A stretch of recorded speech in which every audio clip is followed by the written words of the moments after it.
you, wholly confused. Good morning, good evening, good afternoon, wherever you are all over the world. Thank you for tuning in to TalkTainmentRadio.com. We go where you go on the world's greatest radio. You are in touch with the compensatory concept.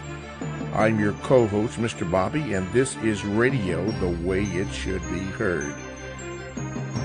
Today we have a very interesting show, so get your books together because today we're going to have Mr. Fuller discuss the first area of people activity, which is economics. You can start that on page 59 of the revised expanded edition of the United Independent Compensatory Code System Concept. We're going to have Mr. Fuller talk about that and answer any of your questions. We have some Gmails that we will probably have an opportunity to get to.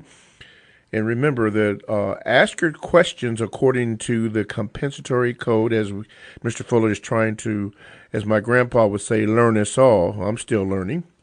And if you ask Mr. Fuller, he would tell you also that he is still learning. I think that's all the house cleaning I have to do. So let's say good morning, Mr. Fuller. Good morning. And how are you this morning? I'm still learning. Okay, before we get to the questions on economics, you mentioned a few shows ago that you wanted to go to the new museum, open it up for African American museums. What's the situation concerning that? Do you know? Oh, they have had ceremonies there already, opening ceremonies, and huge crowds. In fact, they have a backlog. You have to practically make appointments, I understand, in advance, because they say that they have so many different events there right now. Yes. That people, when they contact the facility, I haven't contacted the facility, but you actually have to go through some complications now in order to, because so much, in order to get there. Yes. And go through the place. Yes. Because I understand that so many people are interested. Yes, that I'm glad you said that because I had heard some news via the First Baptist Church of Glengarry, in Upper Marlboro, Maryland. Someone had mentioned that they went in to try to go to it, and somebody told them that they could go, but it wouldn't be till April of 17th. So that would be consistent with the backlog of that. But I thought that was very interesting, particularly since you had mentioned that you wanted to go. Okay. In the United Independent Compensatory Code System Concept, a book that you wrote, could you talk about that book, and then we'll go from there? Oh, the United Independent Compensatory Code System Concept, yes, sir, is the basic title of the book. But then there is a supplementary title, you might say, more explanatory, a textbook workbook for thought, speech, and or action for victims of racism. Racism defined within the book itself singularly as white supremacy. In other words, the assumption is based on evidence and logic, according to what I have written, which I hope is based on logic and evidence, and that is true. There's only one form of racism, and that is white supremacy. In fact, I call it the system of white supremacy. It's an entire world government based on two things: domination and mistreatment of anybody who has color in his or her skin. That's the overall premise of the system of white supremacy: to dominate and to mistreat people of color. If you're classified as white, you have a blank check to dominate and mistreat any person anywhere on the planet at any time who has color color in his or her skin, black, brown, red, yellow, beige, tan, any kind of color, that if you are classified as white in the system of white supremacy, you are eligible to take the position that you can dominate and mistreat anyone who has color in his or her skin. That's the basic premise of white supremacy. And for what purpose? Functional purpose. For fun, for glory, and or material comfort. Those three things: fun, glory, material comfort. That's what you get out of it. All people like to have fun. All people like some type of glory, some type of recognition for something or another, for people to pay attention to them for having done something, achieved something. And that's the second thing. And then material gain. All people like to have some material things. We're in a material world. You know, you gain money. You gain comforts of some type, bodily comforts, mental comforts. So if you're a white supremacist, you're supposed to get those three things by dominating and mistreating people who have color in their skin. Somebody thought of that system a long time ago. I don't know when. It's been highly controversial about when, but I wrote my book based on the premise that we are in that system, and that system should be replaced with a better system, because you can get fun, you can get glory, you can get material gain from a better system. And a better system, theoretically, would be a system of justice. It's never really been tried seriously. It's been given a lot of talk all down through history. People talk about justice all the time. It's never really been taken seriously as a really ambitious project to aim for. And it's been really interrupted by the system of white supremacy. So I wrote my book tailored to the individual victims of racism, to individuals, about what individual people can do about it. Thought, speech, and action. Everything starts with thinking. Then, after you think, then you should speak. This is the natural, you might say, the most constructive order of things. Thinking, then speaking, then acting. The white supremacists have set up a system of thinking, speaking, and acting. You might call it a white code.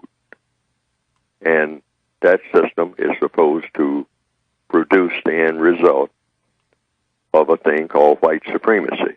Now, if you're going to counteract that system, you have to set up a counter system. No system like that is in place. That's why I wrote the book, to try to put a format for that system to be put in place. We don't have a code.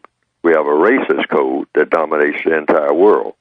What the world doesn't have is a counter-racist code that's directed to the individual, that tells an individual what to say, what not to say, what to do, what not to do, each and every day that he or she is on the planet.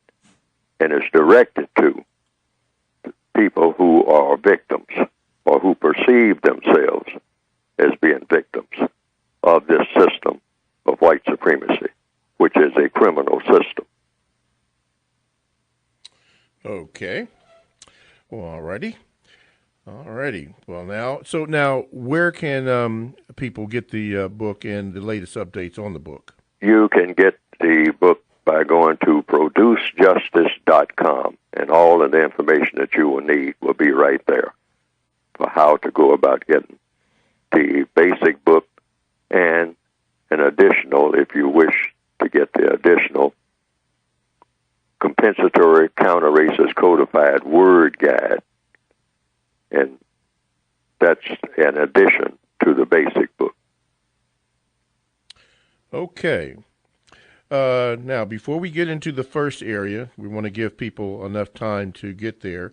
What subject did, or a newsworthy information or something that you would like to, that got your attention this week?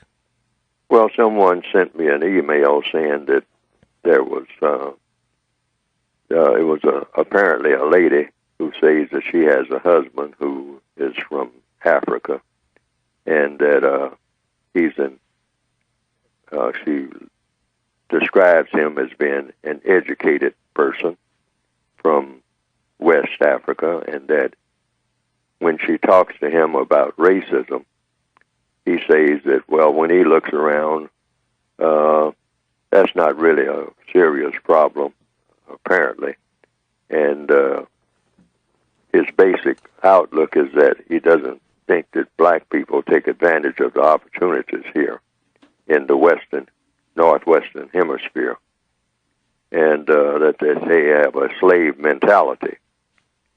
And so she said it's very difficult for her to argue with him or discuss with him about race, because he just kind of tunes it out, apparently, or words to that effect. And he talks about black people in the northwestern hemisphere not taking advantage of the opportunities. And it's logical. That's my response to it, because she asked me what was my response. And I said, my response is that that's logical, that people from other places, when they engage with black people in this area of the world, they might have the initial impression that black people are lazy and not taking advantage of opportunities and whatnot, because, and it's a logical explanation for that, people react to things according to their experiences. So it's almost like, you might say, a person coming from a rural area to an area that's more, you might say, advanced. And there have always been stories all down through history about the country boy coming to town. I know something about that type of thinking, because I consider myself, you might say, a country boy coming to town. I'm from a small area, and where people worked hard and all like that, and I was kind of taken aback by people who had privileges, what I consider to be privileges, like having days off. I didn't know anything about days off. I mean, that was completely alien to me. I worked every day. I mean, that's what I was used to. And taking a day off, and particularly back in many, many years ago, people had Saturdays and Sundays off, 2 days. I didn't understand that. I liked the idea. I enjoyed the concept, and I readily participated, but I wasn't used to it. And I think that's basically all that it really is. I mean, people come and go, and they encounter different things as they travel, and they say, well, hey, if I was in that situation, I wouldn't be like that. I mean, this person is lazy. I'm not used to being lazy. Well, you're not used to being lazy because probably where you came from, you couldn't afford to be lazy. All right? So this is just normal. Mm-hmm. And so it's nothing to argue about. It's nothing, to get upset about. It's just different experiences, different backgrounds. Mm-hmm. But under the system of white supremacy, if you're talking about opportunities, the white supremacists provide the opportunities for all non-white people on the planet. That's some people may agree with that, other people disagree. Yes. But I don't see any evidence that shows that that's not true. Everything in codification is, first of all, you start with the truth. And that's what white supremacy means. It means if you have color in your skin, you come to me not for some things, but for everything. Otherwise, I'm not really supreme. If I leave anything for you to make a decision on, other than coming to me, in which case I set up the scenario for you to make that decision. That's what supreme means. So you come wherever I am, and I provide the opportunities. You don't have any opportunities where you are if you have you're a person of color, unless I am where you are, or I have been where you are. But like I've said on this program and on others, here in 2016, the indication seems to be, according to everything that I see, the people of color on this planet, everywhere as we speak right now, are saying what? Which way did the white people go?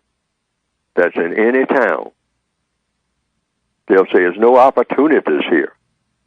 There's plenty of black people there, but everybody's saying there's no opportunities. And they say, well, where are the opportunities? They're over on the other side of town. Well, why are the opportunities on the other side of town? Well, there are people on the other side of town who provide the opportunities. And you say, what people? They're white people. If you're going to get any opportunities at all, that's where you'd better go. Because if you're around a whole bunch of black people, there are no opportunities. Because there's nothing but just a whole bunch of black people standing around looking blank, waiting on someone, somewhere, from heaven or somewhere, to tell them what to do. And finally, when they get a message of what to do, they ask one question: which way did the white people go? And if they went to the other side of town, or they went to the other side of the ocean, well, you better get your children together and whatnot and get in some boats and try to find out which way they went. Otherwise, you, dark-skinned person, are going to be in big trouble. And that's what all the evidence shows. A lot of people don't like it. Truth be told, all the evidence shows right now in 2016 that is the truth. Okay, the truth. Talktainment Radio is a 24/7, no-charge worldwide broadcasting facility that have hosts delivering on various topics such as news, lifestyle, sports, health, wellness, religion, and politics. Now, here's one I would like to share with you, and it's called New Money. Now, New Money is a show that combines imagination, technology, and marketing. It is designed to showcase and teach people that are using modern technology, modern marketing methods, and other creative, non-traditional ways to make money. The goal of the show is to show everyone, everyday people, how to use technology to make more money in new ways rather than being forced to start brick and mortar businesses that require large capital and resources. Hosted by Janae Lady J. Miller and Edward Casanova Andrews, two experienced marketeers and networkers.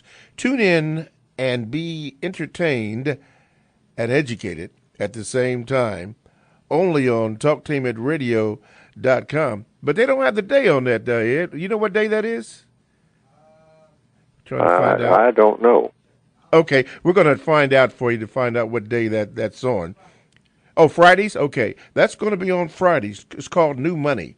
I'll probably read that again in the second hour, but that sounds very interesting because I've heard that term before, brick and mortar, no more, especially with the internet. Anyway, you can hear it on TalkTainmentRadio.com, radio the way it should be heard. Okay, the phone lines are now open at 1-877-932-9766, or you can Gmail me at 7mrbobby@gmail.com.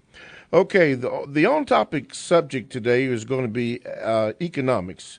Mr. Fuller, you had that as the first area of that. And could you explain in the system of white supremacy the role that economics plays? Well, economics basically is just the use of time and energy. Those two things. The use of your time and the use of your energy. A lot of people think of economics as being the handling of money. Mm-hmm. That's just a part of it. Money has no value at all unless a person who is in charge of money says that it has value. And in a system of white supremacy, the white supremacists decide the value of everybody's money. And by so doing, they all also decide the value of all of the non-white people on the planet. Yes. That's what white supremacy means. So they are the masters of money. A lot of black people down through the years, I've heard them say, all I need to do is just get some money and I can do anything I want to. No, you can only do with money what the white supremacists allow you to do, because they are the masters of money. Mm-hmm. Money does not master the white supremacists. I've heard some black people down through the years say, well, all white people want is just to gather up a whole lot of money. No. They have, if they're talking about the white supremacists, and not just white people in general, the white supremacists gather up people and put those people under them, under their domination, people of color. And then they already have money because people are money. If you have control of people, you have control of money, because all of the money that those people get is going to belong to you because the people belong to you. That's the mathematical equation. That's why the white supremacists, they capture people first. Get those people to do what they want to do. Move them around like they want to move them around. Mm-hmm. And that is money itself. Walking money. Okay. Moving money. Since you and made that's basic economics in the system of white supremacy. Okay. Since you made that comment, would it be safe to say that here in the Northwestern Hemisphere that people, I've heard the term, are considered chattel? Chattel. So does that equivalent to the term that the Northwest, here in the Northwest Hemisphere, that this is a corporation? Well, in all hemispheres throughout the world. See, when you say white supremacy, you're talking about a world economic system. Yes. Quote, unquote. And so what they do, the white supremacists, have corralled all of the time and energy of the non-white people of the entire planet.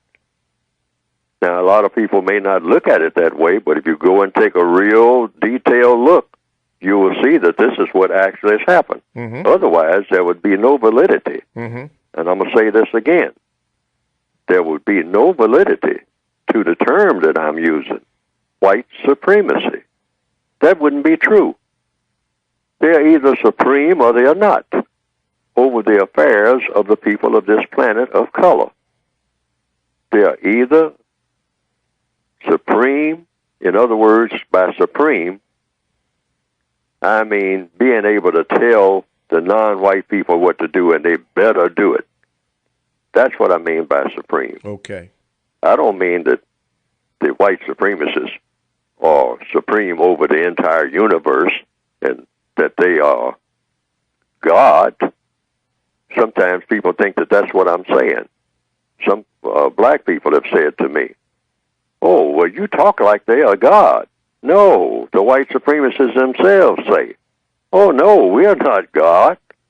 I mean, you know, we all come under God.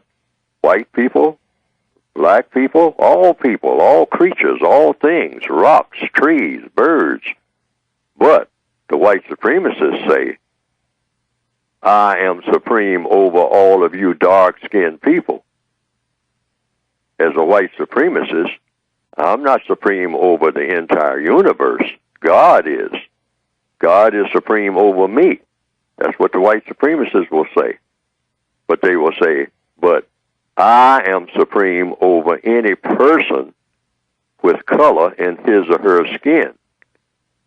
And don't you ever forget it, you dark-skinned people.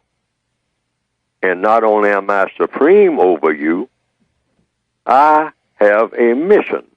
And that mission is to dominate and mistreat you in every area of activity 24/7. That's my mission. All righty. Let's go to the phone lines. And line number 1, you are now on with Mr. Neely Fuller, Jr. What is your question according to the code? Well, my question is, I was listening last week. As a matter of fact, I listen every chance I get. And I've heard most of what Mr. Fuller had to say in some way, somewhere. But last week, Mr. Fuller, you said that the Creator is everywhere. I'd like to know, You talk about using precise language. I'm confused. What are you talking about, and how does this benefit people that you consider victims of white supremacy? Well, by saying that the Creator is everywhere? Yes, sir. Sure. What does that mean? Oh, what it means is, because if I'm breathing, take for instance, I don't know anything about my breathing. I don't even know what makes me breathe, what keeps me breathing. And I haven't run into anybody who really understands that. Otherwise, I think that most people, if they really understood this proposition about breathing, that most people would elect to just keep breathing forever. But I have noticed that most people, sometimes on a deathbed are fighting for what? Breath. So that means there's something else that's handling all of that business. I mean, it goes beyond the person. I mean, the person will be fighting to keep breathing. They'll come up with different type of instruments and put something over the person's face and say, we're trying to keep this patient breathing. But in many cases, sooner or later, you stay here long enough, you stop breathing. And most people would like to continue breathing in most cases. Sometimes people who in a suicidal mode may not want to, but most people on a day-to-day basis do not want to stop breathing. And so that's what I mean by the Creator being everywhere and what that means. So we are here. Now, by being here, what does that mean? What are we here for? And I have come to the conclusion, and I think it's reasonable, people may agree or disagree with it, we're here to solve problems. Now, why do I say we're here to solve problems? Well, because we have problems. And what problems do we have that we're supposed to be solving? The ones right in front of you as an individual person, each and every day. Those are the problems. That's your assignment. That's the logic. We could have been born in a world that had no problems at all. Everybody just walk around and just be in paradise all day and not even think about a problem because problems would be non-existent. But we are given problems, and we have all kinds of problems, small problems, large problems, and the problems just keep coming. The hits just keep on coming. So I concluded some time ago that we're put here to solve these problems, and we are given the tools to do it. Eyes, ears, hands that's got some fingers on them and whatnot, arms that are, hands that are attached to arms. We have legs and some feet that we can have some mobility and whatnot. We have, like I mentioned before, breath to keep us going. We have certain things that are in us called spirits that give us the incentive to do things. And you have muscles, physical body muscles and whatnot. This is all standard equipment for problem solving. Or, if you choose, problem making. So the entire premise of my book, the basic premise, just dealing with racism, is to solve problems without making any.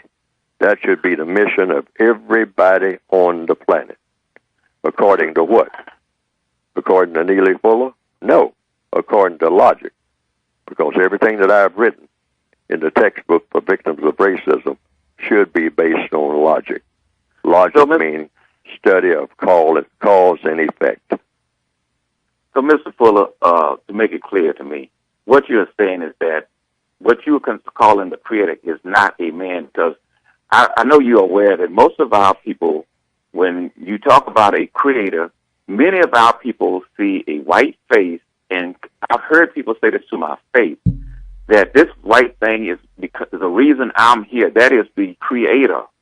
So I'm trying to minimize and eliminate confusion. Are you being plain and saying that the Creator that you're talking about is not a man? Would you be clear and say that? Oh, I don't know what form the Creator takes. That's my answer to that.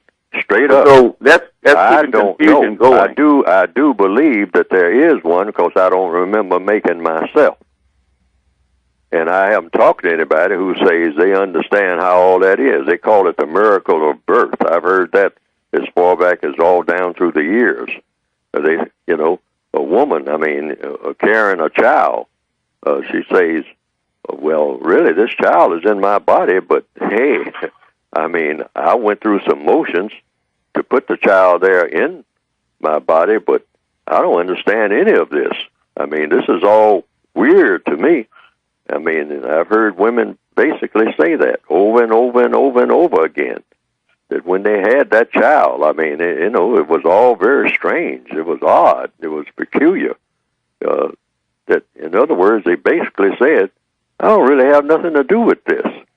This is something that's just going on. This 9-month thing and all like that, and then going through the labor pains, and I feel all that pain. I'm not giving myself the pain.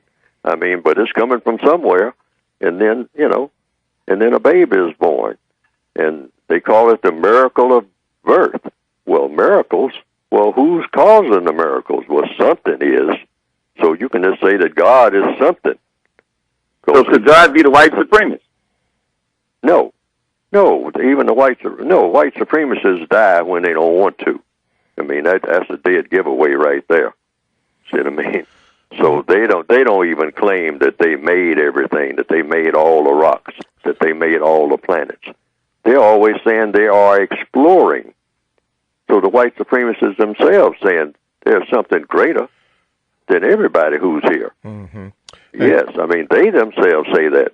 But what they will say for sure when a black person shows up is that, oh yeah, well, I may not be the greatest thing in the universe, but when it comes to you people, you dark-skinned people, I'm much greater than you ever were or ever will be, and my job is to see to it that you never become great, that I am always greater than you. All right. Why? Because I enjoy it. It's fun. I get glory out of it, and I get material comfort. Okay. I got to leave it right there. Thank you, caller. Thank you very much. I'm way late for a break. TalkTeamRadio.com. We go where you go, and you can check us out on WCRS FM 98.3 Wednesdays and Sunday evening. Blogs and podcasts are available. You can download the TalkTeamRadio.com app to your cell or to your tablet. That's radio the way it should be heard. Stay right there. We're going to delve more into the economic area and more of your Gmails. All that and more coming up next on TalkTeamRadio.com. TalkTeamRadio.com. We go where you go. Download the TalkTeamRadio.com app to your cell or to your tablet. That's radio the way it should be heard. This is Mr. Bobby, the co-host of the Compensatory Concept with Mr. Neely Fuller. Our topic is economics. But you can go off topic if you would like. All you have to do is just call 1-877-932-9766. Or you can Gmail me at 7mrbobby@gmail.com. I can't promise that I will get your Gmail on today, but you can certainly do that. Just make sure that as you construct your question, ask it in a compensatory or codified way, because that's how you're going to get the answer actually. That is what Mr. Fuller does. Before we go to a Gmail, let's go to the phone lines, line number 1. What is your question for Mr. Neely Fuller, Jr.? Hey, good morning, Mr. Fuller and Mr. Bobby. I have a quick statement and a question. The quick statement is, I wasn't around when Malcolm X was here or Martin Luther King, but I'm great. I have a lot of gratitude to converse with Mr. Fuller and yourself, Mr. Bobby. So the question is, it's not on economics. That section is pretty self-explanatory to me. So there's no questions there. I commend Mr. Fuller on that.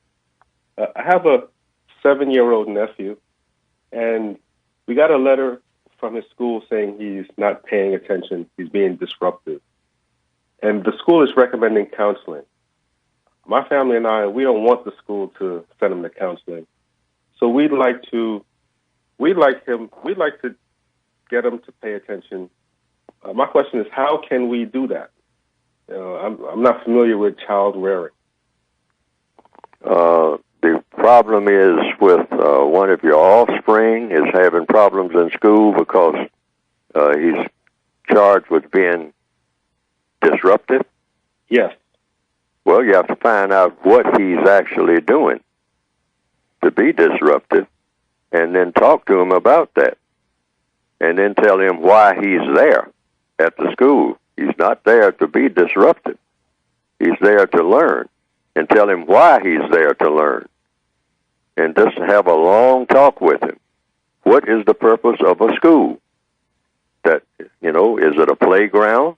Well, you do have playtime, but when you're not playing, you have to be learning. Now, what are you learning for? You have to tell him all this. In other words, basically, just tell him what everything is about. Because in a young person's mind, the world is a very, very, very, very small place. And so they just go by what's happening at the moment and what they're looking at the moment. You have to, at some point, sit down and talk to any person, not just a young person, sometimes old people, and give them a world perspective on everything and how they fit into it. And so then, if there's a reason for the person being what they call, quote, unquote, disruptive, then they'll be able to see things on a much grander scale. That's the whole thing about anybody being calm in any situation. People have a tendency to be calmer and that's people of all ages, or creatures for that matter. They have a tendency to be calmer and more, you might say, thoughtful when they have a grander view of their environment, meaning they understand why everything is the way it is. I mean, why the people that they're looking at are coming and going, where those people are going to do when they go. Where is that person going walking down the street? And what is that person going to do when that person gets where that person is going? That office building over down the block there, what do the people do in that office building?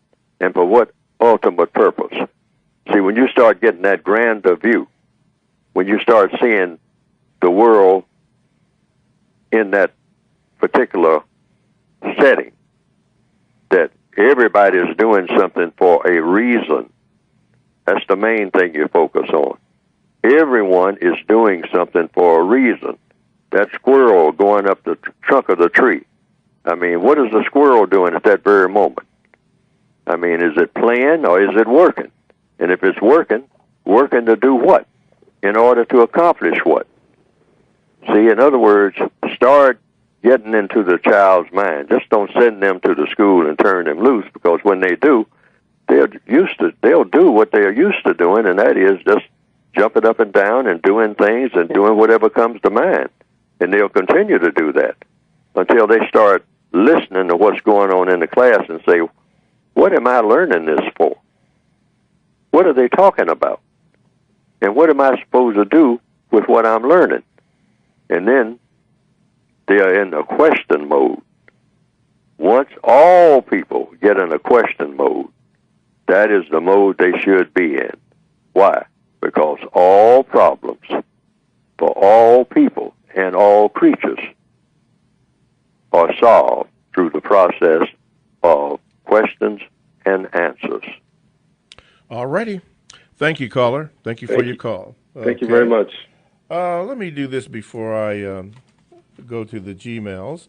TalkTameItRadio.com. We go where you go. Download the TalkTameItRadio.com app to your cell or to your tablet. That's radio the way it should be heard. This is Mr. Bobby, the co-host on the Compensatory Concept with Mr. Neely Fuller Jr. Our topic is economics. And if you have a question for Mr. Fuller on that topic or any other topic, you may do so by calling 1-877-932-9766, or you can Gmail me at 7mrbobby@gmail.com. Let's go to the Gmails. This is from Daryl. He says this: Mr. Fuller, when Malcolm X explained the difference between the house Negro and the field Negro, He said house Negroes use terms like ours and we when referring to his master's home or business. Also, I believe Malcolm said the house Negro was confused. Fast forward to today. I often hear many prominent non whites using the same terms, ours and we, when referring to the government and society. Mr. Fuller, are these people the equivalent of the house Negroes? If so, why do they use these terms? And does using these terms help paint a false sense of reality for non whites? Well, I always say all victims of racism are equal. All of us who consider ourselves to be subject to the system of white supremacy are equal. So it's no such thing as a house Negro or a field Negro within that context. We're all prisoners of war. And we have different mentalities, different perspectives, but at the beginning and the end of each day, we're all prisoners of war. We've already been in captivity. We were born in captivity. The system of white supremacy was off and running before anybody who is on this planet now was born. So if you're a person of color anywhere on this planet, you were already born in prison. Already born in prison, with all of the prison rules in place. And prisoners have different personalities, that's all. But they're still prisoners. They have different perspectives. They have different ideas about the prison.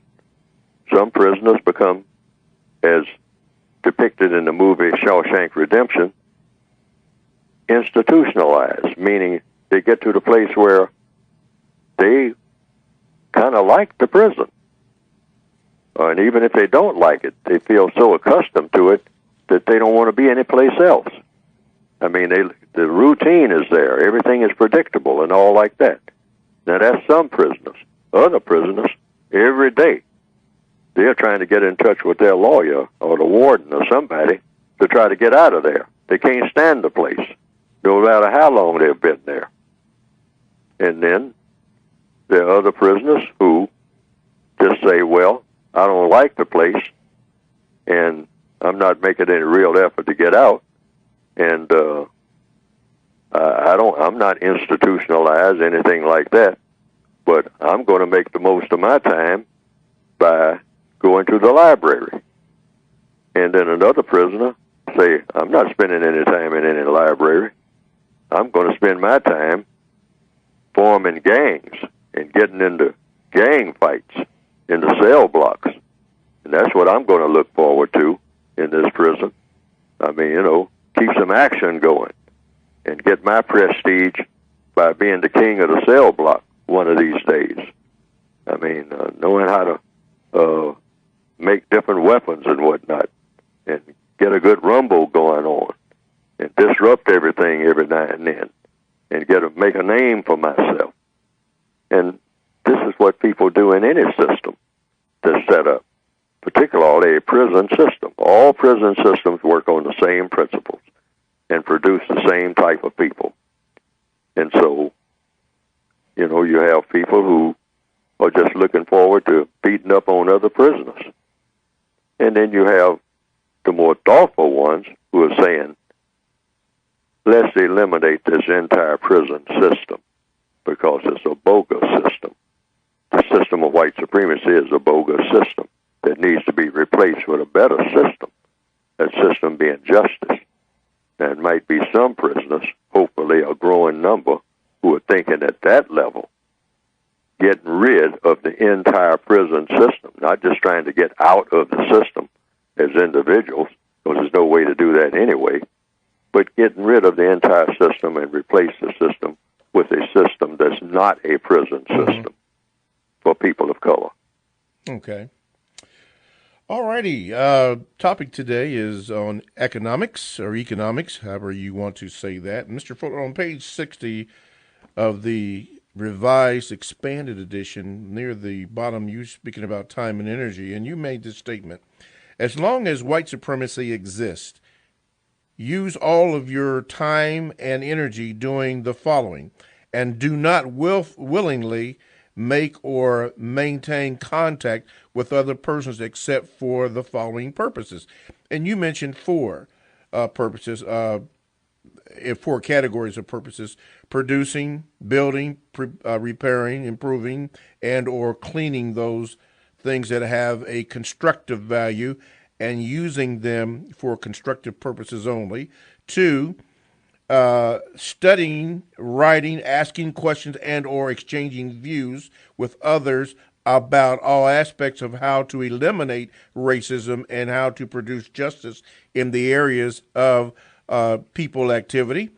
Three rather, eating and sleeping correctly and only as necessary. And number four, engaging in sexual intercourse no more than 2 times every 7 days and using a minimum amount of time and resources in association with such engagements. Now, the one caller said he understood that, but for those who don't understand this being part of the economic area, in your opinion, in particular time and energy, what does that mean? I've said for years on page 60 of the revised expanded edition of the textbook. This is also in the previous textbook before I revised it and expanded it. That entry is also in there. Okay. I say if a person doesn't read anything else in the book at all, they can go straight to the economic section and look up the use of time and energy, those 4 things, and they will always be on track. If you're doing one of those 4 things, you're never off track. You are doing what you should be doing the whole time you're on this planet. One or the other of these 4 things. And I say it's the use of time and energy, because you have time and you have energy if you are a person on the planet. I mean, some people have more time, or you might say, or more energy than others, or they use it, their time and energy, I mean, in a manner that's more constructively productive than others. But that's the one thing that everybody is given, if they're functioning at all: time and energy. So if you, as a person of color, are doing one of those 4 things at any given time, it's impossible to get lost, because we're put here on this planet, like I've said, theoretically, to solve problems. So you use your time and energy to solve problems. So therefore, if you're doing one of these 4 things, you're in that problem-solving mode. Okay. One or the other of these 4 things for the average individual.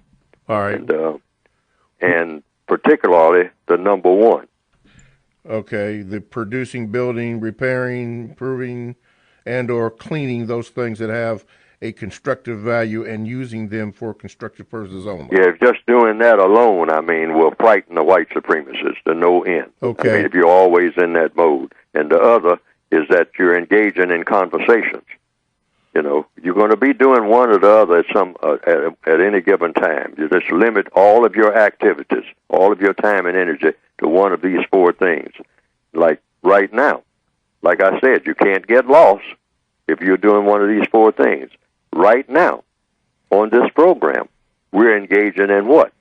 When you look at it, use of time and energy, page 60, that will be number 2. Yes. We are doing what?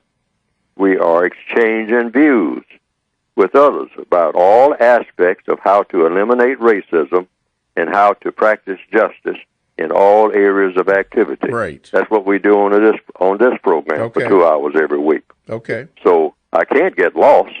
I mean, and now when I'm not doing this, what am I doing? I'm doing one of the other 3 things. I mean, you know, of course, speaking individually, yes, sir. I might skip over, one, but I'll be doing one of the or the other of those 4 things. All right. I'm a let me hit this phone call right quick. Line number 1, what is your question for Mr. Neely Fuller Jr.? Sure. I would like to ask Mr. Fuller if he thinks a way to help eliminate racism in America is to have an ongoing appeal to the white church for their assistance in eliminating racism, since it is a sin. Wait a minute. The question is, say that again? Could black Americans appeal to the white church in America, have an ongoing appeal for their assistance in helping to eliminate racism in America? Oh, what you do, you always ask white people to eliminate racism, white people, period. I mean, you don't have to narrow it to a white church or anything like that. Everybody's job. We're in a world dominated by racism in the form of a thing called white supremacy. That's the assumption. Now, that's either true or false. So you first have to agree, is there a system of white supremacy? Because if you don't agree on that, there's no point in talking at all. You have to get that agreement to start with. A system of white supremacy is in place as the dominant political and religious system on the planet. That's the dominant political and religious system on the planet. Now, once you agree on that, then you say everybody, white and non-white, is supposed to have their shoulder to the wheel in replacing that system, that criminal system, with a system that's not criminal. That system would be justice. Replace it with justice, which means guaranteeing that no person is mistreated and guaranteeing that the person that needs help the most gets the most constructive help. And you do this on an individual basis, each and every day, wherever you happen to be. You just ask those 2 questions. On the job, anywhere else. You say, wait a minute, is anybody being mistreated here? That's question 1. Question 2, is everybody getting the constructive help that they need? And does the person who needs help the most, is that person getting it? Now, there's maybe 2,000 people working in this building, say, or warehouse, or whatever it is. But you raise those 2 questions. Is anybody being mistreated on this job? Anybody. Is anybody being mistreated at any time for any reason? Because if it is, it's everybody's job to put a stop to that. Right now. Right this minute. Stop the presses. Stop the machines. Stop everything. No, you're supposed to guarantee that nobody's mistreated here. Nobody gets mistreated here. When we're not about mistreatment, white or non-white, nobody gets mistreated. Why? That's the definition of justice. Nobody being mistreated. There's no such thing as leftover people or throwaway people. No. Everybody counts. So you got a guarantee, underlying guarantee, that nobody is being mistreated at any given moment. No mistreatment here at all. That's number 1.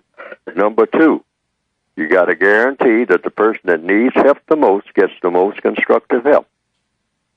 And you say, well, what about Miss Green down the hall there and whatnot? Does she need help? Well, go down and see, And, well, we found out Miss Green needs help, and also Mr. Jones needs help. That's 2 people. Well, which person needs help the most? Well, right now, Miss Green needs the most help. All right, so you help Miss Green and make sure that the help is constructive. All right? So underline that word constructive in any move that you make, in anywhere. Not just on a job, but each and every day, wherever you happen to be on the planet. And you don't have to go into a church building or anything like that. I mean, the church, for counter-racist ideology, is everywhere. Everywhere you happen to be. And that's church. You're always in church when you're doing the most constructive thing. And when you're guaranteeing that no one is being mistreated. And guaranteeing that the person that needs help the most gets the most constructive help. That is the compelling compensatory ideology of church.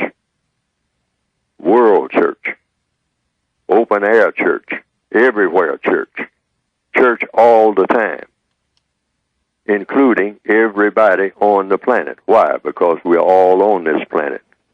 Like Rodney King says, we're all stuck here for a while. So we might as well make the best of it and stop this nonsense about mistreating people like the white supremacists are committed to do, and getting their victims to mistreat each other, which is something else they do quite well. Okay. Thank you for your call, caller. Thank you. Yes, sir. Mr. Fuller, you just said the church is with us all the time. So actually, brick and mortar is not really the church?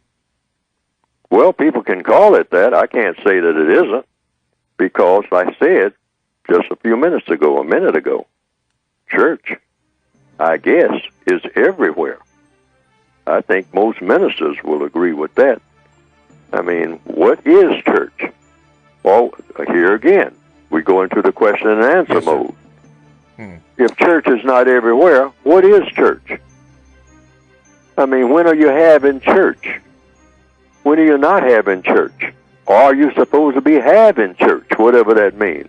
All of the time. Every time you breathe, you're having church. Every move you make, you are in church and church is in you. Or is it something else? Alrighty, thanks for listening. This is the close of the first hour, Talktainment Radio, the world's greatest radio. Good morning again, and welcome to the second hour of the compensatory concept with Mr. Neely Fuller Jr. Don't forget to tell your friends that we are on every Wednesday from 9 a.m. until 11 a.m. That is Eastern Time. Somebody in California wrote me and told me that I should mention that, so I said that I would. We're on 9 a.m., which would be 6 a.m. out in California, 9 until 11 a.m., 2-hour show. That's what we are now, so make sure that you tell your friends that. So that means that you can call in the first hour when I give you the signal. Mr. Neely Fuller is our guest and host at the same time. Wrote the book, The United Independent Compensatory Code System Concept, and he has a revised expanded edition of the book, which you can get by going to producejustice.com, and all the information on the screen will be there. Our topic today is economics or economics, whichever you want to say. And right now we've been kind of stuck on time and energy, giving an explanation, or Mr. Fuller giving an explanation on that, the use of time and energy. But before we go there, I got to read an email, and then we'll take a call, and then we'll go back to this. This is from Mr. Fred, Mr. Fuller. He said, Mr. Fuller, you say the black vagina is becoming obsolete. Dave Chappelle says chivalry is dead and women killed it. Some say, including myself, that when making a business call, including 911 calls, that when a black woman answers, she has an attitude and acts as if the caller is disturbing her. A black female 911 supervisor was just on the news for this type of behavior. Can you please remind people of being a universal man and a universal woman, especially 9/11 operators? Thanks for the wisdom, and let's all be professional at all times, like you say. Mr. Fuller? Well, that might be one response that you get on a telephone, and then you pick up the telephone and call another number, and you'll get another response. It all comes down to individuals. That's all that is. And a lot of people are stressed out, particularly black people everywhere, for the most part. And so this stress comes out in all forms. I mean, sometimes in a grocery store line, people get frustrated. And, sometimes a black person, and sometimes a white person, depending on the level of stress, will start voicing their opinion of the situation to everyone in the store. But everyone is not doing this. So we have to be kind of careful about saying that, well, you call 911 and a black person answers and they have, quote, unquote, a black attitude or something like that. And that can happen, but then, like I said, you can hang up the phone and call again, and you get somebody else, and that person is very, very, very, very, very, very helpful, and the person is black. It just depends. Or sometimes the very person that gave you what you might call a hard time on a Wednesday when you call, might call back that Friday, and that person is most helpful person that you have ever run across. The same person. You wouldn't think it's the same person. Yes, sir. But, the person might have had what you call a bad day or a bad moment. The supervisor might have been on that person for, just 15 minutes before you made the call. See, so, you just take all these things into account. Okay. And don't put them in a box, because people are all over the place for the most part with their personalities. All right. Particularly when it comes to emotional responses. Yes, sir. Okay, let's go to the phone lines. Line number 1, you are now on with Mr. Neely Fuller Jr. What is your question? Greetings. Good morning. Thank you for taking my call. I have a question about practicing justice, producing justice. Mr. Fuller, in your definition of justice, which I adopt, I guaranteeing that no one is mistreated, guaranteeing that the person who needs help the most gets the most constructive help. My question is, what method do I employ to determine who needs help the most? If I got two people and both of them need help, how do I determine who needs help the most? By comparison. Like everything is about comparison. Justice itself is about comparison. That's the only way you can achieve justice, is by comparing one condition with another condition. So if it's two people sitting there and one person is making up a list, this is the way to do it, of all the things that they need help on. Everybody has a list. I have a list, because we all need help. Thank you. We come into the world needing help, and we need help the whole time we are here, and we need help in our last days. There's never a time when you don't need help. So, if you got two people, for an example, who need help, and you want to determine which one of those two people need help the most, just have each one of them make up a list of what he or she needs help with. And then you start with the one who has the longest and most difficult list. That's the person that needs help the most. Very simple. A very simple universal formula that will apply anywhere if you're going to produce a product called justice. All righty. Thank you, ma'am, for the call. Thank you very much. Line two. What is your... Let me call you back. Yeah, you got me, brother?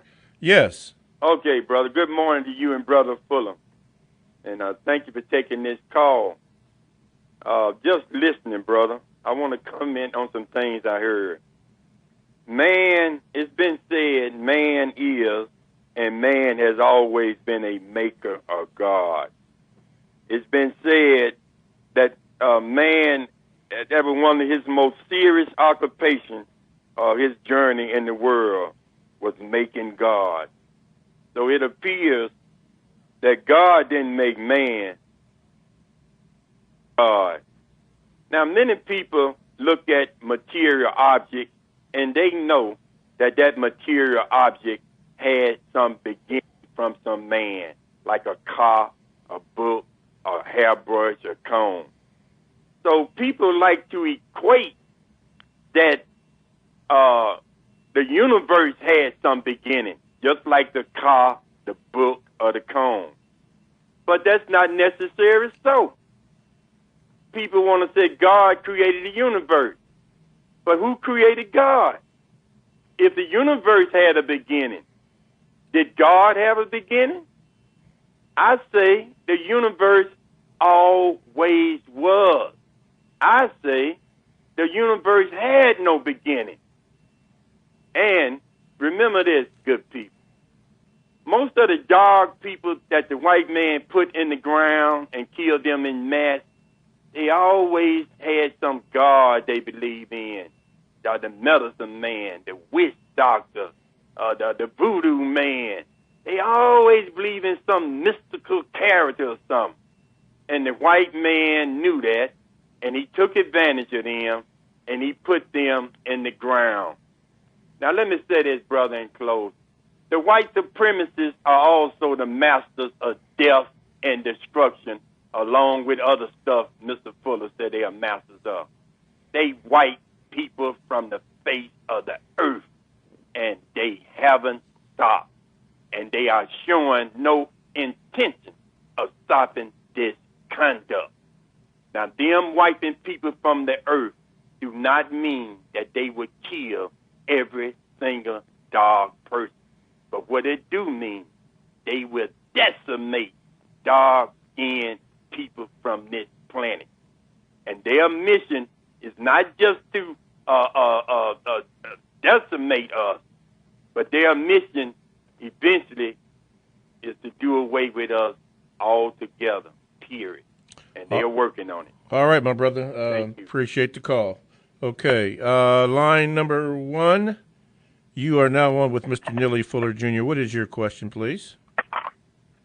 Good morning, Mr. Bobby and Mr. Fuller. I have a question pertaining to employment or economics. So I work for the state of Colorado, and I was the first black male in my position in the state, and currently I'm still in the same position 14 years later, irregardless of me scoring number 1 on promotional opportunities. I've asked my employer what I can do to actually get a promotion, being that the testing procedure I've already scored number 1 for over 6 years and have now received a promotion. Logically speaking, things make sense. Mr. Fuller? Mr. Fuller. Oh, well, just put it in writing. Put your request in writing that you'd like for someone to have an inquiry into why this is. In other words, why is it? All of the things, like I said at the beginning of the program, all problems are solved through the process of questions and answers. So you don't accuse anybody of doing anything. You don't ever do that. You stay away from that. Stay away from making accusations. But you do make an inquiry. In other words, you say, now, these are the things I have been doing. And then you have a question. Like getting back to that question again. The bottom line question is, and the initial question, because it's going to be a number of questions after that initial question. Why is it that you have not received a promotion? And anything that you write in the Northwestern Hemisphere that comes under what they call the Constitution always mention the 5th and the 14th Amendment. Tell people, because, you approach it from the standpoint, if you're not being personal, you're just handling business, because that's what you're in. You're in a business, the business of trying to get compensation for the work that you're doing. That's a business. So it's all about business. And business is supposed to be done in a correct manner. So you just want to do business in the correct manner, and you want everybody else to do business in a correct manner. So the law of compensation says, under the 5th and 14th Amendment, that you have what they call due process and equal protection under the law. And you want to know, is everybody treated this way? Does everybody get the same treatment? Everybody has the same kind of record that you have. And so, if not, then what is the difference between your record and the records of others? So you start with that initial question. Why are you still in this position under the Constitution of the United States? Always mention the Constitution in anything that you write. And there are reasons for this. I mean, that has to do with, that's the best thing you got going for you in the Northwestern Hemisphere. And in Constitution is the 5th and the 14th Amendment. Always mention that, because you're talking about a legal matter here. And you want to, that's your strongest legal matter. That's your strongest legal entity in any document, the 5th and the 14th. You don't have to write it out. Just mention it. Put it in parentheses. But in your inquiry, you say you want this inquiry to lead to an investigation of why this is. You're not accusing anybody of doing anything. You just want to know why this is, and you want your response in writing. Always want your response in a recording of some type that can be used as a reference. Desktop conversation doesn't count. Anything that you are told verbally does not count. It's like it didn't happen. So everything that you ask you present in the form of a question, you want those answers in the form of a record, so that you'll have a paper trail or an electronic trail showing that you raise these questions, because all questions beg for answers. And that would be the procedure. All right. And don't do a lot of writing. Just list what you have been doing and say in your question. Finally, after you make this list, then you present your question in the form of, why is it that you have not been promoted? Please answer in writing. Okay. Thank you, caller. Thank you for the call. Talktainment Radio is a 24/7, no-charge, worldwide broadcasting facility that have hosts delivering on various topics such as news and lifestyle, sports, health, wellness, religion, and politics. Now, here's one that I would like to share with you that was shared in the first hour, and the show is entitled New Money. Now, New Money is a show that combines imagination, technology, and marketing. It is designed to showcase and teach people that are using modern technology, modern marketing methods, and other creative, non-traditional ways to make money. The goal of the show is to show everyday people how to use technology to make money in new ways rather than being forced to start brick and mortar businesses that require large capital and resources. Hosted by Janae Lady J. Miller and Edward Casanova Vered Andrews, two experienced marketers and networkers. Tune in and be entertained and educated at the same time. Only on TalkTainmentRadio.com. And to my understanding, that show is premieres on Friday, so make sure you tune into that. This is TalkTainmentRadio.com, the radio the way it should be heard. The show is, I get ready to say talking sports. No, the show is the compensatory concept with Mr. Neely Fuller, and I am, of course, your co-host, Mr. Bobby. We've been talking about the topic today has been economics, and we really want to get back to this phrase, time and energy.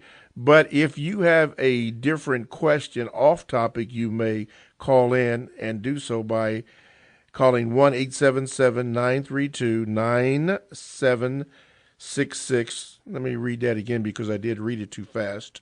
1-877-932-9766. Or you can Gmail me at 7mrbobby@gmail.com. Before I go to the Gmails, let's go to the phone lines. Line number 1. You are now on with Mr. Neely Fuller. What is your question according to the compensatory code? Hi, good morning, Mr. Neely Fuller and host Bobby. I just have a question regarding, it's off topic, but it's something that has been on my mind for quite a bit of time. I actively know people. I've read your book, Mr. Neely Fuller, and I actively know people who want to read the book as well. But because of the system of white supremacy and what it does in the school system, there's a lot of people who cannot read effectively or constructively or, well enough to understand your work. They want to read it, they want to understand the work, but they can't necessarily read that well. So my question is about audiobooks. Now, I know that this question was raised before to you about audiobooks, and I believe that your response to it was a compensation issue and like kind of like a copyright issue.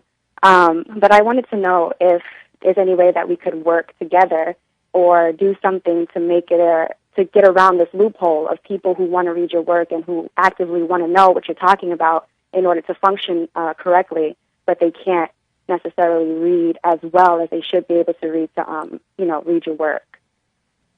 Well, right now, I am not. I am shown a focus interest in an audio book. I'm trying to de-emphasize the personality factor. I don't want to upstage the work itself. Even being on the air, I have some reservations about that because people will say, oh, you're talking about Neely Fuller's approach to solving the race problem. I'd like to think of it as being a logical approach. I always tell people, don't follow Neely Fuller anywhere. Follow logic. Logic came with the universe. 1 and 1 is 2, everywhere. Nowhere, no matter where you go in the universe, 1 and 1 is 2. This is logic. Cause and effect is logic. Fire will burn. Water is wet. That's what I want people to pay attention to. Don't get caught up in personalities. Personalities are flawed. Neely Fuller has flaws. You don't want to have anybody's flaws, including your own. And logic is defies flaws. Correct logic. Logic for accomplishing things, for solving problems. So I try to stay away from anything that's going to lead toward a cult-type atmosphere, you might say, and get people to focus on cause and effect. Cause and effect. Each and every day. Each and every moment of each and every day.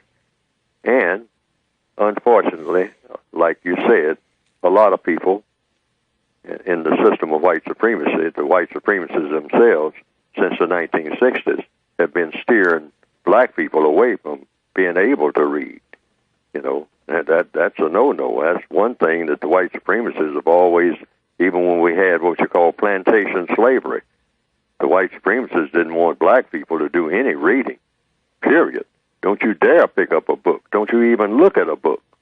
Don't you even think about doing any reading, because you might be introduced to something that will keep you from continuing to be an excellent slave.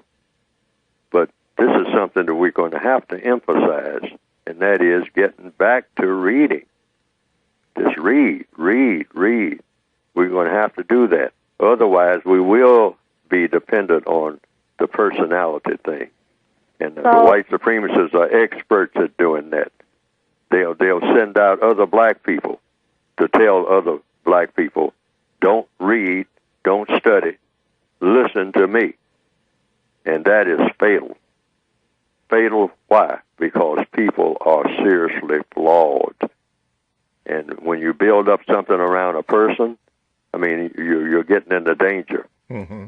Because no person, I don't care who it is, knows everything. No person even knows enough to upstage the logic that came with the universe. Did you have another question, dear? Yeah, I just wanted to say, I just wanted to ask, so I totally understand what you're saying, and so should I just suggest to these people, like, to practice reading more, like, sit down and just practice, even if it takes you a long time to get through the book, should I suggest that, to go against, sometimes they feel frustrated that it takes them a long time or something like that. Should I just suggest to them to continue to just try and read in order to kind of get past that barrier altogether? Yes, well, you can do both. You can tell people things that are in books, and that will kindle their interest, maybe. I started reading simply because I was having my sister. I couldn't read before I started the school, but I was interested in things that were in books. I could look at the pictures, but the pictures didn't tell the whole story. So I had my sister read to me the text in the books. And then I was thinking of how convenient it would be if I could read myself. So I took an interest in reading. So first of all, you have to get people to take an interest in reading, because sooner or later, the black people who can't read are going to have to learn how to read. Some black people wait until they're locked up, because that's the only time they have had time to even think. And they're in what I call, what the textbook calls, greater confinement, meaning prison or jail, and they have a long sentence. And what I've recommended is that what those persons should do, if they have a lot of time on their hands, is get the biggest dictionary of the English language that they can possibly find, or they have access to, and just start with the first word in that dictionary, and just go through the whole dictionary. Say if he's got to do 20 years without parole, I've given this illustration, then just go through the whole dictionary, page by page, like Red did in what is it, Malcolm X? In the movie Malcolm Yes. X, I believe. Mm-hmm. Right, like Malcolm X did. Yes, like Malcolm X did. Yes, and also, like Red did in Shawshank Redemption. Oh, okay. What did Andy Red. Dufresne do? Mm-hmm. Andy Dufresne said, "I got all this time, so I'm going to start a project." Now, what project is that going to be? It's going to be a library. See what I mean? It always comes down to being able to open up your mind to what goes on in other places. I mean, books can transfer you to other places and other situations and whatnot, where you can learn about things before you ever lay eyes on the thing that you're learning about. I mean, you can learn about other places and other situations and whatnot. So when you get there, nothing is strange to you. Yes. You get off a train in some place that's supposed to be strange, but you say, "Oh, I know where I am, and I know what's here." Why? Because I saw it in a book. I read it in a book. And the people here, they do this, they do that. If I want to know how the people make their money, I mean, I read about it 10 years ago. The people make their money by farming here. This is a farm place. They don't have any factories here. See, so you already know that when you get off the train.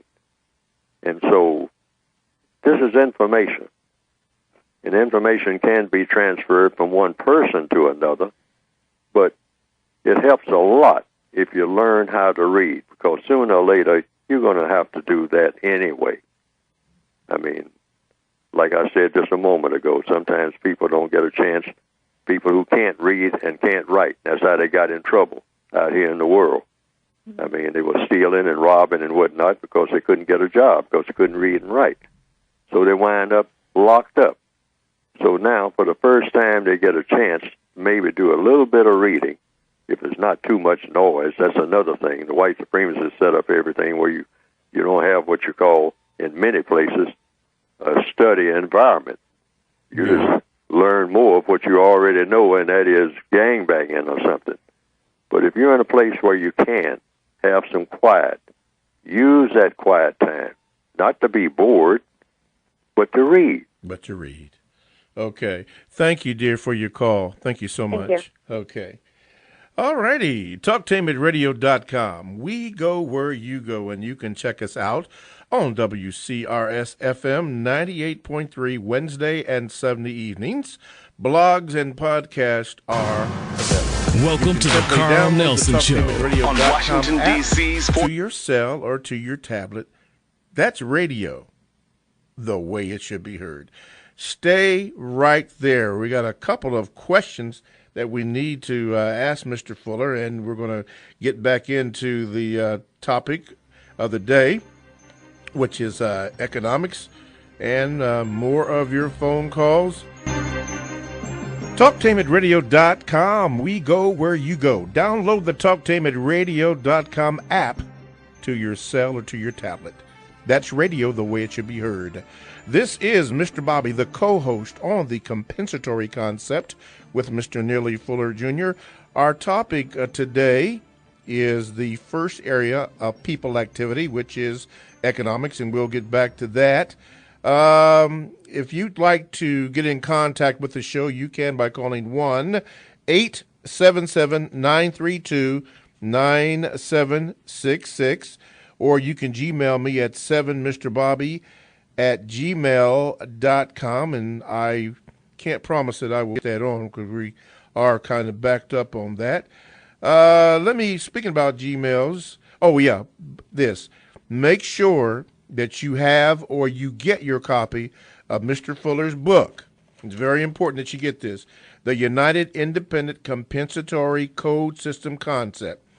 It's as a matter of fact, the revised, expanded edition is out and available for purchase by going to producejustice.com. That is producejustice.com. You can get a copy of it. Mr. Fuller, the old copy is still valuable. Is that correct? Well, people who have that copy, they can still use it. It's not expired. Okay. Right. I mean, everything in the code, what I call, it's not a secret code. It's just a way of getting things done. It's a matter of individual choice. Okay. And you can just turn to any page, and if it's something there that you can use, you use it. I mean, to solve your particular problem.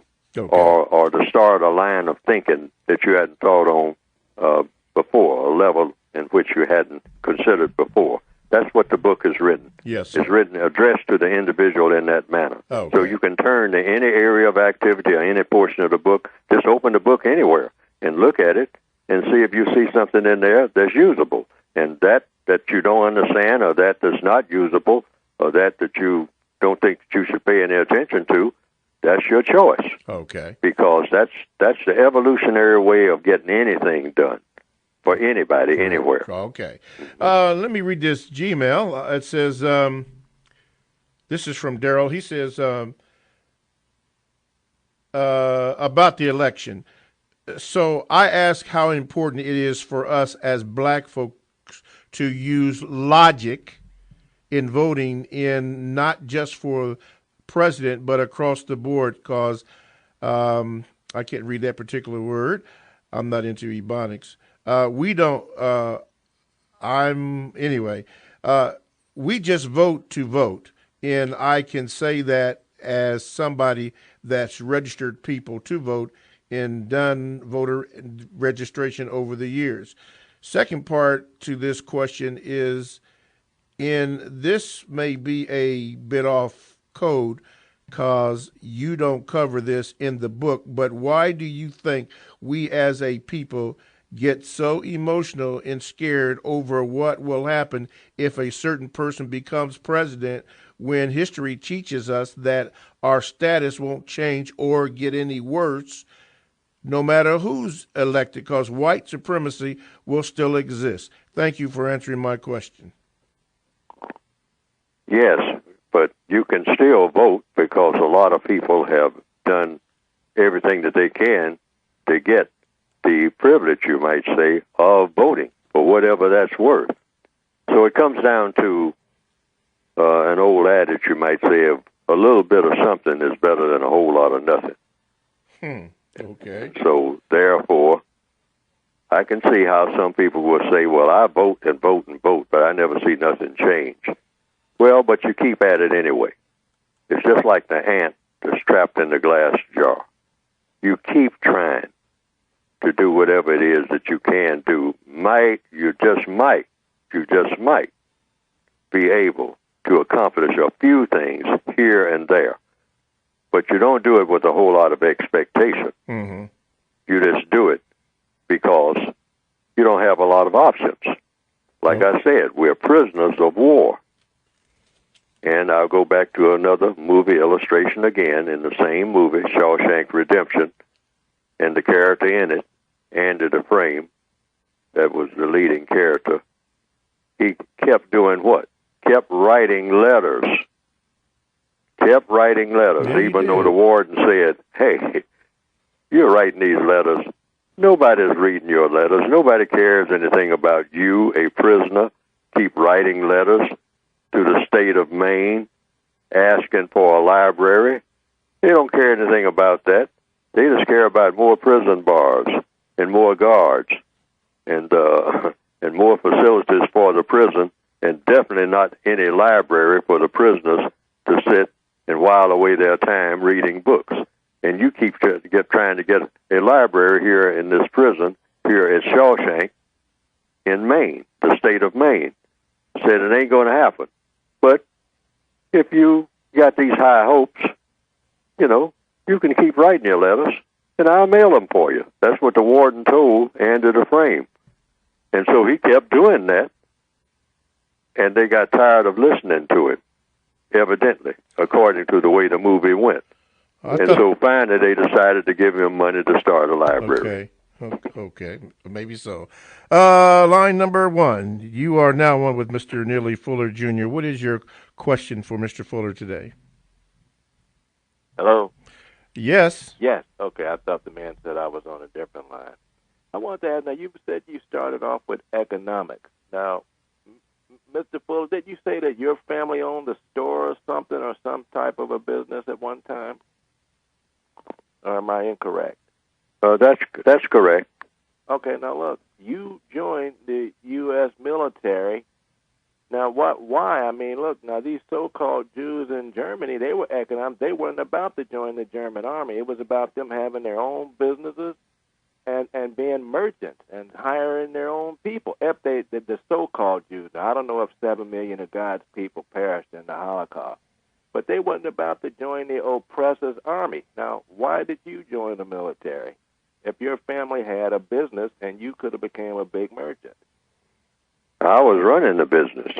My family, I was 19 years old, and the business was turned over to me.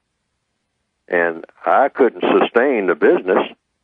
And since you mentioned an army, it was the army that was keeping my business going.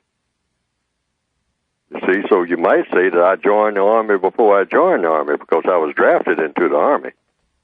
All right, under threat of going to jail. Okay, but at the same time, I was in a small town, and there was a camp called Camp Gruber. It was the town had been sustained by people who had small farms before then, just barely making it. Most of the people, but they were able to make it on their own to a degree. The people who had the small farms during what we call World War II, an army camp was put there at that town in Oklahoma, and it was called Camp Gruber. Camp Gruber became the driving force behind the so-called quote-unquote economics of that town until 1945. After 1945, the camp closed, in which case the base for the money that I was receiving from soldiers coming to town spending their money, government money, that ceased. The town began to immediately die. I mean, overnight, it began to die, which means my little Negro business on the colored side of town immediately began to die. And it was just all that the people who were left there could do, just to barely make it. And most of them wasn't really making it. They were always in trouble. Okay. I mean, they were always in great need. So many people left there. I was one of them, but I left there because I was then, after feeding soldiers in the restaurant that I was running and in the hotel that I was running and housing them, particularly on weekends and whatnot, I went from doing that to becoming a soldier myself because I was drafted into the Army. See, because we're still prisoners of war. That's another thing. People sometimes ask me, well, us black people got to stop cooperating with the white supremacists. How are you not going to cooperate with the warden of the prison that you are born in when you don't have any other place to go except that prison? You are confined to that prison. I always remind people of that. I've done it on this program. We are all prisoners of war. Yeah, but we're already prisoners. Now, it's not like we can step outside the gates and do something on our own. Yeah. There's no such thing as that. Mr. Fuller, could you have came out and got your little store going again, or maybe even look at all these people coming over here now that have no intentions of joining the U.S. military. They merge gas stations, Dunkin' Donut, hole-in-the-wall stores. Those people have no intention of joining the military. They're keeping these, of course, they're keeping these little businesses going by these blacks going in there shopping in places that we shouldn't be going into. Now, we know we got to go to Walmarts and Sears, and I don't have a problem with that, but see, these places that we should be staying out of because these people don't care anything about that. Now, why didn't you keep your business going then? And help the black community. Maybe you'd have 2 or 3 gas stations or a big couple of stores to hire other black people with. Why abandon it? The white supremacists determine whether a black person is going to have a business anywhere on this planet. Anytime they say you are out of business, 5 minutes later you are out of business. Mr. Fuller, but you mean so they allow these Arabs and Indians and Philippines and all these people to come over here and thrive and I will answer the question. Yes. Okay, go on. Not only that, allow. They do that deliberately. Okay. That's a part of the white supremacist plan to keep non-white people fighting each other. Okay, go on. See, the white supremacists, if you will notice, at one time they sold stuff to black people directly until the 1960s when the riots broke out in the Northwestern Hemisphere. Then the white supremacists made a move. They say, oh, we will not be there physically. We will own everything there, but we will not be there. So we will bring in other people from other places who are looking for, quote, unquote, opportunities. So when the riots break out, the riots will break out among these other people. That will create more hostility between all these non-white people, which we don't care anything about any of them anyway. All righty. That's the white supremacist scheme. Thank you for your call, caller. Thank you. Okay. Line number two. What is your question for Mr. Neely Fuller Jr.? Good morning, Mr. Fuller. Good morning, Mr. Bobby. I'm calling from California. Thank you for your work. The young lady who called in about reading and about some of the people who can't read very well but want to understand the work. If you guys could take me offline, I built something for people who are unable to read. And if the young lady wants to use it with the people that she can immediately affect around her, I'll give it to her. I'll tell you what, send it to my Gmail address. Yes, sir. And if the young lady's listening, ma'am, I understand. I'm trying to help people who can't read also. And it's not that Mr. Fuller's work is beyond. It's that there's been so much damage to us not being able to read. And Mr. Fuller said some wonderful things, and I took the notes. He said, get back to reading. Yes. He said, read, read, read. Yes. And he said, books can transfer you. All righty. Thank you, Mr. Fuller. Thank you all. All right. Thank you, brother. TalkTameAtRadio.com. We go where you go, and you can download the TalkTameAtRadio.com app to your cell or to your tablet. That's radio the way it should be heard. This is Mr. Bobby, the co-host on The Compensatory Concept with Mr. Neely Fuller Jr. Our topic today is economics, and we've had a lot of calls on that, or had some calls on that. Let's go to the phone lines here. Line number 1. You are now on Mr. Neely Fuller Jr. Go ahead. Yes, this is Mary.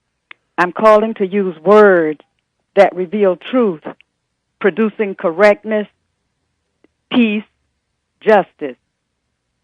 I am a slave on a plantation. Is that true or not, Mr. Fuller? Well, according to what I've written in the textbook, and according to what I'm going on is evidence and logic, slavery is nothing but mistreatment that you don't know what to do about it. That's all it is. Anytime anybody's being mistreated and they don't know what to do about the mistreatment, you are, at that moment, a slave. And you will continue to be a slave. I will continue to be a slave until I can stop the mistreatment, till I figure out how to go about doing just that I'm not mistreated anymore in any way, in any one of the 9 areas of activity: economics, education, entertainment, labor, law, politics, religion, sex, or war. No mistreatment at all. Then, at that moment, When that happens, I will stop being a slave. But up to that moment, I am a slave. And I'm a slave right now because I'm being mistreated based on color, something that I had absolutely nothing to do with and shouldn't try to have anything to do with it, because whatever made me what I am did that deliberately. And I'm satisfied with that. But somebody doesn't like it. Somebody doesn't like the fact that I have color in my skin, and they say that because you have, I am eligible to mistreat you. And that's the white supremacists of this world, which they have done and are still doing. And they have made me a slave based on that. So yes, indeed, I am a slave to the system of white supremacy. I was born in slavery. Mm-hmm. I've never figured out what to do about it. I have asked people. I've tried to write a book about it. I've read books that other people have written. I have traveled. I have listened to non-white people from everywhere. And they say they don't know what to do. They say they're trying to figure out what to do, but nobody has been able to pull that off. Nobody. Nobody has figured out what to do about the system of white supremacy. And the only experts on white supremacy are the white supremacists themselves. Okay. Thank you for your call, caller. Let me get this Gmail in. Mr. Fuller, it says, do you think that white people reveal a lot by telling racist jokes? Is there a benefit for a non-white person to ask a white person to share racist jokes they have heard? Is there a benefit to the white supremacists? Is there a benefit for a non-white person to ask a white person to share racist jokes they have heard? Well, first of all, you'd have to ask the non-white people who do this. I say in my textbook, don't joke about racism. Now, you can make remarks about racism that may sound like a joke. It's called satire. Okay? But it's not a joking matter. So you're talking about mistreatment of people. You don't joke about mistreating people. I mean, even though we're raised up on that type of thinking, I thought it was peculiar after I first started reading comic books. That's what I started with, looking at the pictures in comic books. And it said on the cover of the comic books, and what you might call in newspapers, the funny papers, and I saw things like people killing each other. Dick Tracy, shooting people in the head and all that type of thing. And all kinds of warriors and whatnot. Prince Valiant, and carrying swords and all like that. And I said, this is funny papers? This is comics? And then in some of the other cartoons, you would have people like a person falling off a cliff and getting a knot on his head. And that's supposed to be funny? So little by little, you got the idea that violence and people being harmed was funny. But in the white supremacist culture, that fits. Yeah. Because that's what they propagate. And that's why you have all this slaughter going on the streets of Chicago and in other places of the world among people of color, because they have learned that this is supposed to be funny. Yes. Okay. Let's go to the phone lines. And line number 2, you are now on with Mr. Neely Fuller, Jr. What is your question according to the code? Yes. Good morning, Mr. Fuller, Mr. Bobby. I have a question. It's been bothering me. Now, you say that white people out-muscled us, right, and outsmarted us. I'm trying to figure out if we were the first ones on this planet, and the black man or the black race were the first people on this planet, where did we go wrong to enable or make the white racist man outsmart us and outmuscle us to the point where we're subjugated to them now in this sort of prison, like how you say and mention, which I agree with? Where did we go wrong? Was it the invention of the gun Because the gunpowder, I don't understand if we were the creators of what all we see right now in terms of empires, so on and so forth. Excellent question. Now, if you follow the logic, it just means one thing. The white supremacists became smarter than their potential victims. That's all. They became smarter. When you become smarter, you become more powerful. That's in any setting. If it's two people on the planet, and one person goes around learning about the trees and the rocks and the waterfalls and the different animals and all like that, and the other person is just sitting there twiddling their thumbs, the person who is going around doing most of the learning is going to become smarter than the person who is not trying to learn. And the smarter person will become the most powerful person. Wait a minute now. Wait a minute. And that always will be. And there's no way to squirm around that. I agree, but now we got to look at the population and the people, the black people that were around. We had smart people that probably followed the same method that you just spoke to me. You know, they were always learning. What was the key? What was the specific key? What was the turning point besides what you're saying in terms of, yeah, I agree, but what was it? Because it seems like we're out-muscled. We can't out-muscle this force. We're smart, but they made sure to confuse us. So we can't out-muscle them. That's dead. We're not doing that. So how can we, what's the other option besides your code, right? That's dealing with a lot of intellect, you know, dealing with the brain. But the muscle, they got it, hands down. They could just press a button and bomb everybody. I'm just saying that there had to be a specific turning point. And a lot of people that I talk to, they talk about guns and gunpowder and the invention of that. I'm like, blacks probably back then knew about that. You understand? They probably had knowledge of that. What specific turning point besides, okay, learning? But I probably disagree a little bit with that because I believe that some of us continue to learn. We just didn't twiddle our thumbs and say, oh, we're going to let the white man do this or the white racist man do this or do that to us. You understand? So I'm just trying to figure out, I'm exploring what is the specific turning point besides, okay, you say that we stopped learning, but I don't really agree with that. We kept learning.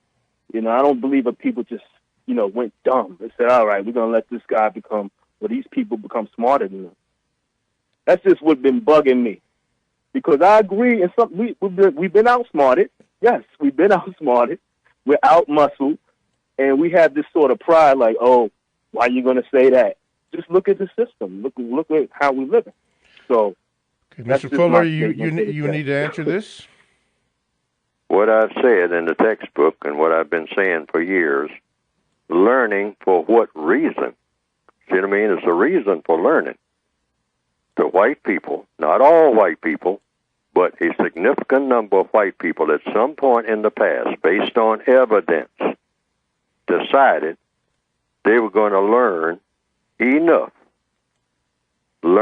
enough to practice a system of white supremacy, meaning to dominate and mistreat all of the non-white people on the planet in every area of activity, not in some, but in every area. Economics, education, entertainment, labor, law, politics, religion, sex, and war. And they said we're going to have a white code in order to do that. Things that we do, things that we don't do. Things that we say, things that we don't say. And how to use our time and energy toward that goal at all times. Dominate all of these people that we call non-white and mistreat them for our convenience forever and set up a system where we can do that, a white code where we will do that. Now, what were the non-white people apparently doing, according to the evidence, what little evidence we have, doing the same thing that we do now? Non-white people learn. We still learn. We want to learn. But we want to learn just enough to do what? Show off. Truth be told. Show off to whom? To each other. Thank you.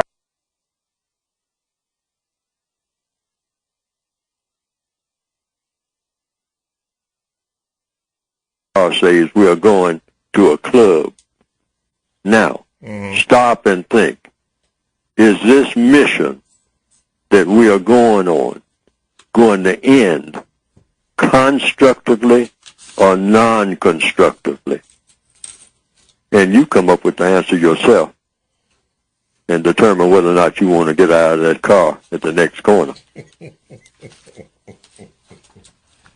Absolutely correct, because that scenario you just described does not seem like it's going to be constructive at all. Well, we've come to the end of another program, so when you hear that music, you know the end is near. Mr. Fuller, thank you. Our Gmailers, thank you. We will try to work on that little problem that we're having, and we do thank you for calling in and informing us of that. TalkTainmentRadio.com.